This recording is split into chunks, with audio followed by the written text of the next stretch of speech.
तर hello everyone, आज होता गुरुवार आणि माझं आधीच ठरलं होतं की आज साईबाबांच्या मंदिरात जाताना पुरणपोळी घेऊन जायची. म्हणून मग इथे मी चणा डाळ भिजत केली होती, ती कुकरला लावून घेतली आणि मग माझं देवघर साफ करायला घेतलं होतं, कारण ते फारच अस्तव्यस्त झालं होतं. ते सर्व देवांना मी एका ताटामध्ये काढून घेतले. त्याच्यानंतर त्यांना स्वच्छ धुवून पुसून वगैरे घेतलं आणि ते विंडोमध्ये ठेवलं. आणि मग इथे माझं देवघरसुद्धा एका स्वच्छ कपड्याने पुसून वगैरे घेतलं व्यवस्थित. मग त्याच्यानंतर माझ्या सर्व देवांची मी व्यवस्थित मांडणी करून घेतली, पूजा करून घेतली. आणि मग त्याच्यानंतर आठवलं की फुलांची कमी आहे. तर मग मी काय केलं की आमच्या मागच्या वाड्यात गेली. तिथे व्हाईट गुलाबाला खूप सारी अशी फुलं आली होती.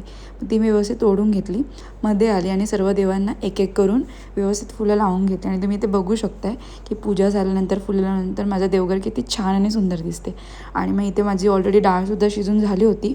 मग मी काय केलं की त्याच्यामध्ये ऑलरेडी मी गूळ चिरून घेतलं होतं, ते घालून मिक्स वगैरे करून घेतलं आणि पुन्हा कुकर गॅसवर चढवला.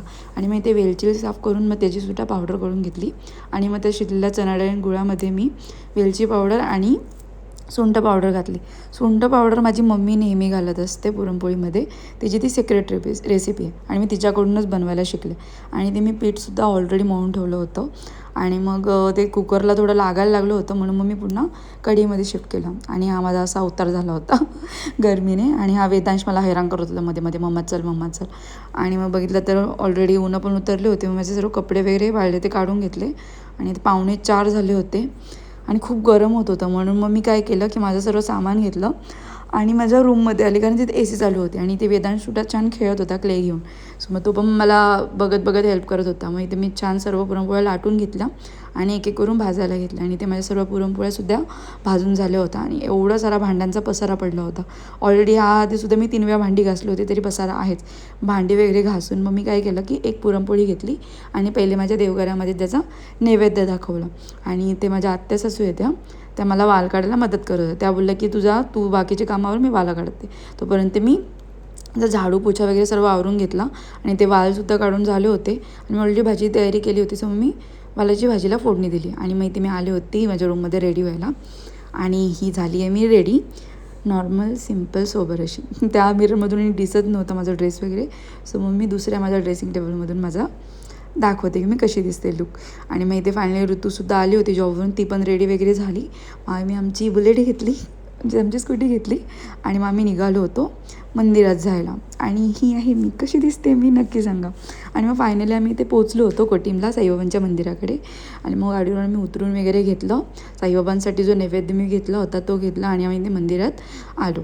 आणि सर्वात पहिले गणपती बाप्पांचं दर्शन घेतलं आणि मग लाईन लावली आम्ही दर्शनासाठी. आणि हे होतं साईबाबांचं आजचं मनमोहक सुंदर असं रूप. असं वाटतं ना की एकटक बघतच राहावं. मग इथे मी सुद्धा दर्शनाला गेली आणि मग सर्वात पहिले मी जी पुरणपोळी आणली होती त्याचा नैवेद्य साईंच्या चरणी अर्पित केला. साईंचं दर्शन वगैरे घेतलं व्यवस्थित मनोभावे, नमस्कार केला. आणि मग त्याच्यानंतर मग ऋतू दर्शन घेत होती. त्याच्यानंतर तिनेसुद्धा दर्शन वगैरे घेतलं, आम्ही व्यवस्थित दर्शन घेतलं, टिका वगैरे लावून घेतला. आणि मग त्याच्यानंतर आम्ही येऊन बसलो होतो, कारण आता आरतीची वेळ होणारच होती आणि अजूनपर्यंत ही गर्दी होतीच दर्शनासाठी. आणि ही आहे ऋतू आणि मी, अशी आम्ही दोघे दिसत होतो. आणि फायनली इथे मग आरती चालू झाली होती साईबाबांची. कोटीमची साईबाबांची आरती म्हणजे साक्षात आपण शिर्डीमध्ये असल्यासारखं आपल्याला फील येतो लिटरली, खरंच. आणि मग इथे आरती वगैरे छान चालू होती. मी सुद्धा जाऊन आरती वगैरे करून घेतली. आणि मग त्याच्यानंतर आम्ही प्रसाद वगैरे घेतला आणि आम्ही निघालो होतो घरी जायला. त्याच्या आधी वडापावचं तिथे छोटंसं स्टॉल आहे, कोटीमच्या साईबाबाच्या मंदिराच्या बाजूलाच आहे. तिथे आम्ही वडापाव खाऊन घेतला, आमचं नेहमीच आहे ते. मी तिथे मग उपवास सोडला वडापाव वगैरे खाऊन. मग नंतर आम्ही आलो होतो चिकनच्या शॉपमध्ये. मग घरी उद्यासाठी आम्ही चिकन वगैरे घेतलं आणि फायनली आम्ही चाललो होतो घरी. So bye.